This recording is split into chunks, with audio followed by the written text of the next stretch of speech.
নেক্সানোরের পক্ষ থেকে আপনাদের সবাইকে স্বাগতম। তো আজকের ভিডিওতে আমরা ডিফারেন্ট কিছু শিখব। আজকে শিখব প্রিন্ট কিভাবে করতে হয় এবং কিভাবে পিডিএফ বানাতে হয়, এরকম আরো কিছু শিখব। যেটা হচ্ছে এই যে আমরা মাইক্রোসফট ওয়ার্ডের যে অফিস আইকন, মানে ওয়ার্ডের যে আইকনটা আছে মাইক্রোসফটের, এখানে ক্লিক করব। ক্লিক করার পর দেখেন এখানে নিউ আছে, ওপেন আছে, সেভ আছে, সেভ এজ আছে, প্রিন্ট আছে, প্রিপেয়ার আছে, স্যান্ড আছে, পাবলিশ আছে, ক্লোজ আছে। তো আমরা প্রথমে নিউতে ক্লিক করব।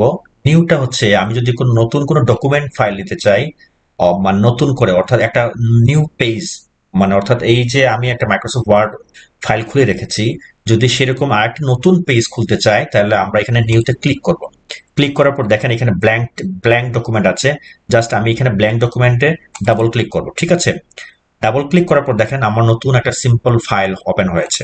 তো আমি এখানে যা কিছু লিখি, লেখার পর আমি জাস্ট কন্ট্রোল সেভ দিব, কন্ট্রোল এস, অথবা এই যে সেভ আইকন আছে এখানে একটা ফ্লপি ডিস্কের মতো দেখা যাচ্ছে।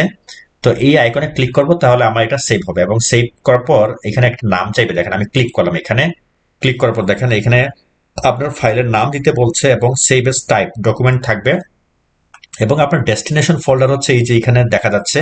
আপনি বাম দিক থেকেও চুজ করতে পারেন। আমি জাস্ট ডেস্কটপ ক্লিক করলাম। ক্লিক করার পর এখানে আমি SAVE সেভ, সেভ জাস্ট লিখে দিলাম, এরপর জাস্ট সেভ দিলাম।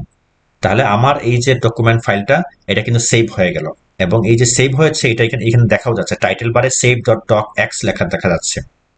ঠিক আছে, আমরা ফাইলটা সেভ করবো এইভাবে। তারপরে আমরা যে ফাইলটা সেভ করেছিলাম সেটাকে ওপেন করার জন্য আমরা ডেস্কটপে সরাসরি গিয়ে খোঁজ করতে পারি, অথবা আমি এখানে এখানে এখানে আবার ক্লিক করছি, এখানে ওপেন, ওপেন যে লেখাটা আছে এখানে ওপেনে ক্লিক করব। ঠিক আছে, ওপেনে ক্লিক করার পর দেখেন আমরা ফাইলটা সেভ করেছিলাম ডেস্কটপে। তো আমরা এখান থেকে বাম পাশ থেকে এখানে ডেস্কটপে ক্লিক করব। ক্লিক করার পর দেখেন আমরা লিখেছিলাম সেভ, SAVE সেভ।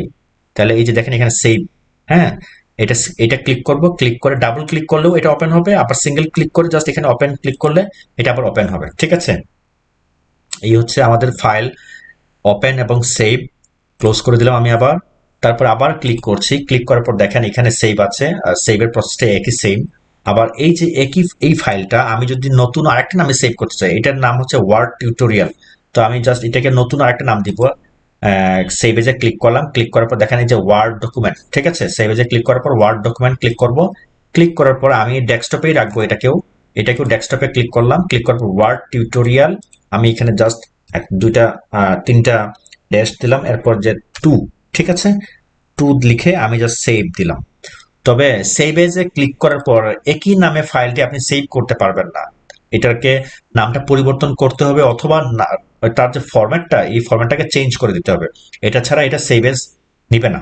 ঠিক আছে, তো আমরা যেটা ওয়ার্ড টিউটোরিয়াল 2 সেভ করলাম, এটা হচ্ছে এইটা। আমি জাস্ট এটা ক্লোজ করে দিচ্ছি। ক্লোজ করে দেওয়ার পর দেখেন এই যে আমার ওয়ার্ড টিউটোরিয়াল হচ্ছে 2, এরপরে ওয়ার্ড টিউটোরিয়াল হচ্ছে যেটা আমরা ক্লাস করেছিলাম এটা। তো এইভাবে আমরা একই একই ফাইলের একাধিক কপি করতে পারি। তো এটা ছিল সেভ, সেভ এস। এরপরে আমরা সেভ এস থেকে আরেকটা দেখবো যে পিডিএফ বানানো। পিডিএফ বানানো এটা আমি আর একটা ক্লাসেও দেখিয়েছি, আপনারা চাইলে সেখান থেকেও দেখতে পারেন। তো এই পিডিএফ এর যে এই প্যাচ ফাইলটা, এটা হচ্ছে মাইক্রোসফট ওয়ার্ডের সাথে, অফিস প্যাকেজের সাথে বিল্ট ইন হয়ে আসে। তো যাদের আসে না তারা কিভাবে ইনস্টল করতে হবে আমি সেটা দেখিয়েছি। তো আমি এখানে নতুন করে দেখাতে যাচ্ছি না। তো এখানে জাস্ট সেভ এজে ক্লিক করবেন, তারপর পিডিএফ এ ক্লিক করে জাস্ট আপনি কোথায় সেভ করবেন, ধরেন আমি ডেস্কটপে ক্লিক করলাম, তারপরে এই যে জাস্ট পাবলিশ ক্লিক করে দিবেন। পাবলিশ ক্লিক করলে দেখবেন যে আপনার এটা পিডিএফ হয়ে গেছে, টোটাল ফাইলটাই আপনার পিডিএফ হয়ে গেছে। এখানে 6 পাতা আছে, এখানে দেখা যাচ্ছে। তো এটা ক্লোজ করে দিচ্ছি আমি। তো সেম, আপনারা এখান থেকে সেভ এজে গিয়ে অন্যান্য ফরম্যাটে সেভ করতে পারবেন, এক্সপিএস করতে পারবেন। তারপর আমরা কিভাবে প্রিন্ট করব, প্রিন্ট যদি আপনার প্রিন্টার থাকে তাহলে আপনি এখানে প্রিন্টে ক্লিক করবেন। ক্লিক করার পর দেখেন আপনার এখানে প্রিন্টারের আইকনটা আসবে, এখান থেকে প্রিন্টারে চুজ করতে হবে। আমার যেহেতু এখানে প্রিন্টার ইনস্টল করা নেই, তো এখানে দেখা যাচ্ছে না। তো আপনার জাস্ট সেম প্রসেস, কোনো কিছু না, জাস্ট এখানে ক্লিক করবেন প্রিন্টারটা। এরপর আপনি যদি সবগুলো পেজ প্রিন্ট করতে চান তাহলে এখানে অল দিবেন।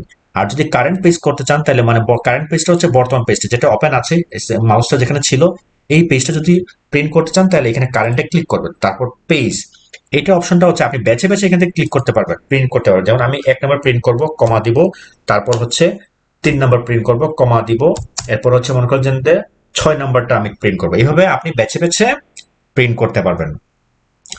এরপরে আপনি প্রিন্টের যে কপি সংখ্যাটা আপনি যদি চেঞ্জ করতে চান, আপনার সিঙ্গেল না, আপনার হচ্ছে একই কপি, আপনার 2 কপি লাগবে, তাহলে আপনি যেখানে সংখ্যাটা বাড়াই দিবেন, ঠিক আছে? এরপর যদি আরো বাড়াইতে চান 3 দিবেন, 4 দিবেন, 5 দিবেন, আপনার আপনার প্রয়োজন মতো আপনি এখানে বসাবেন।